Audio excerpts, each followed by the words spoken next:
For those of you who are just tuning in, I'm Gary Null. Nice to have you with us today. Today is a continuation of a 30-year program that I have had, and throughout those years I've interviewed over 16,000 individuals, and this is a part of what I'm calling Conversations with Remarkable People. The remarkable person today is Professor Ervin Laszlo, L-A-S-Z-L-O, and he is one of the founders of the Club of Bucharest. He is one of the founders and members of the General Evolution Research Group. He has authored over 74 books. The Akashic Field is the latest one, The Science and the Akashic Field, The Internal Theory of Everything. I believe that both men and women are extremely sensitive. Men don't always show their sensitivity. I do not believe that women are inherently more sensitive. I just believe that men and women are both sensitive. But in the process, men have been conditioned to believe that they somehow are less or weakened by being vulnerable through their sensitivity. And then when people see something in you, or hear something, or identify something that they believe is important to them, and I believe that that comes not just from a conditioned mind, it comes from that eternal mind, that eternal energy, the connection that says, wow, yes. Then that person has to then calibrate that energy and the message with their own conditioned self. And the problem, as I see it, and hence I'm asking you the solution, the problem is that more often than not, people end up in challenges in trying to develop a relationship because the relationship first has to be with their conditioned self. And all the energies and the messages in those energies are, yes, he's too young, he's too old, he's too fat, he's too thin, she's too, and not enough of, and excessive here. And thousands upon hundreds of thousands of messages early on. Some of those messages are what I call dominant messages, where they happen over and over and frequently through trauma. The trauma of a young child being argued to or manipulated or demeaned or demanded by an adult, frequently the parent. You will not do that. Bad girl, bad boy. And now that also is there. Remember, nothing that ever happened in our lives is ever gone. And now that suddenly, you in front of me, that has to be filtered through everything from my background. And only when it is cleared it, it's vetted it, it is tried to deal with it, then it comes out in either A, you're acceptable or unacceptable for the following reasons. Nothing of which has to do with you and who you are. It all has to do with, can I get out of my own way? Can I undo all of my own conditioning so that whatever I really truly need and whatever I find in another person who can share those needs can be harmonized without conflict? And the conflict is not in you and what you're saying or me, it is in the conditioned self that resides within me. So if I can't deal with my conditioned energies and getting through that system, then no matter what I need, I'll self-sabotage it. And everywhere in the world, you see, in every culture, people who will self-sabotage what they need. And it had nothing to do because they were stupid or didn't understand. It was because they weren't thinking with a single mind. They were thinking with a fractured mind, a million component minds, and everyone else standing up and saying, hey, before you do that, you better, are you sure you want to go in Central Park? It's dangerous, you could get mugged. And suddenly you think, ooh, should I go into Central Park? I could get mugged. And it becomes almost a part of our subconscious. Our subconscious can hold 800 million pieces of information per second. How can the conscious mind compete with that? And hence, why do we keep making mistakes over and over and over again and self-sabotaging when we are smarter than the mistakes we make, and the needs that we authentically should be given are being thwarted by this not being able to resolve this? Your thoughts? Well, this is a cultural conditioning. Every culture somehow brainwashes to some extent all the members of that culture.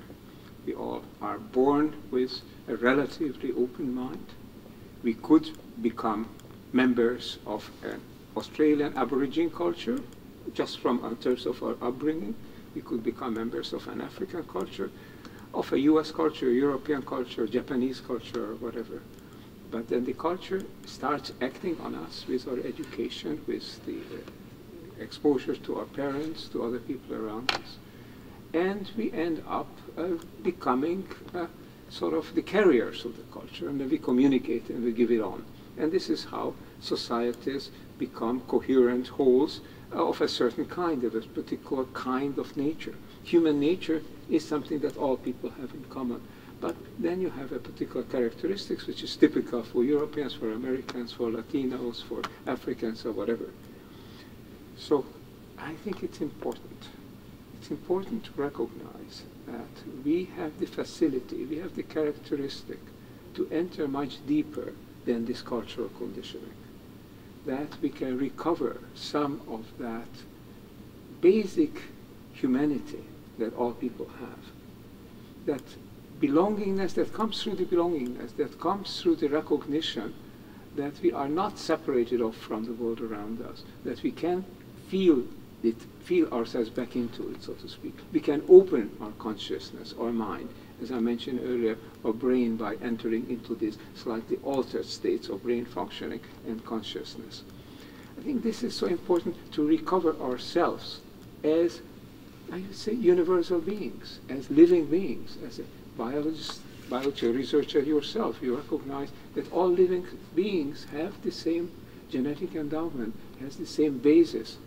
And if we forget this, if we become narrow-minded individuals operating only in the here and now according to dictates that come around us, it's because we forget our deeper or universal nature. Now, as a philosopher and a scientist, I try to get back to this, try to show that in nature there is something which is there, of which we can be a part, and this something is what I call the Akashic field, a field of information with which we can be attuned. And this could make us, being attuned with it, can make us a much more whole, much more healthier person. The Akashic field is the tuning rod of the soul. It reharmonizes those energies by allowing us to reconnect with something that we may have blunted or thwarted. The fact that an energy is there doesn't mean that a person will resensitize themselves to it. No, the Akashic field is the total energy information field of the cosmos. Of the whole universe throughout history. Everything is there. Everything is there. This is the whole notion of the Akashic record. Everything is there. Nothing that ever happened is lost. Therefore, it's our possibility, our option, our challenge to get in touch with that again. Got to get out of the way of the ego, and got to get out of the way of the field that protects the ego, the anger, the fear, because more often than not, people will react out of anger and fear to what they cannot understand or to what challenges them. I think this is absolutely key to creating a more peaceful world, a world where people feel more at one with their fellow people, with different cultures as well, with the environment. As long as we believe that we are acting as a separate global, a tiny dot here that has no real impact or nothing significant impact on other things around us, then we just go around doing our selfish individual things. If you recognize that we are part of a larger whole, and that what we do affects that larger whole, and that larger whole, which is the cosmos, which is the biosphere, which is all of human society, which is nature around us, affects us as well, then we start behaving differently. You know, animals very often are known to put the good, the interest of another animal, a member of the family, a member of the tribe, before their own. This has happened often even in zoos. Animals, when they're given a choice of getting food, but at the cost of imposing a pain on another monkey, so a chimp, they have gone without food because they want to impose the pain on the others. A lot to learn. And here is an email, and this is from William Sonnet from New Brunswick, New Jersey. And he says, Gary, thanks for having such a prestigious guest on the air. I've always admired Dr. Laszlo's work for a long time. My question, in light of his and others' research and philosophies, Sheldrake's morphogenic fields come to mind. Also is that it would appear that there is a impartiality to unified field concepts, and how we are all interconnected and as well as subtly affected each other's everywhere. Often I find this idea taken to the extreme and seeing it only in the context of positive influences between people. However, in our world today, steeped in lots of ignorance, would the reverse also be to have an effect as well? Your thoughts? A very crucial question indeed. If we are connected with each other, we are connected for good or for bad. These fields, which I call the Akashic field, is a kind of a morphogenetic field that Sheldrake originally called like that. We have discussed this many times, and I believe that this is a really fundamental field that is connected in science with the quantum theory, with string theory, with general relativity, unified field theories. But going beyond that, it's obvious that our connection to each other can be used for good as for bad. It can be used for healing, for example, in subtle energy healing. In some forms of voodoo, sometimes it's used to impose harm, to make people sick. Fortunately, for the time being, those who are really interested and involved with the possibilities, potentials of this kind of more subtle connection with each other, they are likely to be people who are more sincere, who are more interested in using it for the good than using it for selfish ends. So for the time being, I think the potential for doing good by entering on this field is enormously much greater than using it for selfish ends. Good.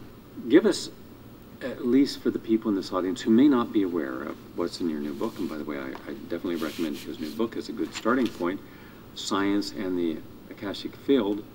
Let people understand a little more in the time we have now, the integral theory of everything. Well, physicists believe that they can create a theory that will encompass all of the laws of physics in a single formula, which at best will be as simple and powerful as Einstein's famous equation, E = mc squared. They have not come up with this yet, but I suggest that even if they did, it wouldn't be truly an integral theory, because you have to encompass also living beings, encompass the phenomena of consciousness as well. So there is society, culture, consciousness to be encompassed. Now, there is another way of going after this, and this other way is what I'm trying in my book, is to show that underneath the manifest phenomena that we observe, there is information. This is basic to the universe. This information affects the particles. They connect them to one another over any distance, practically instantly.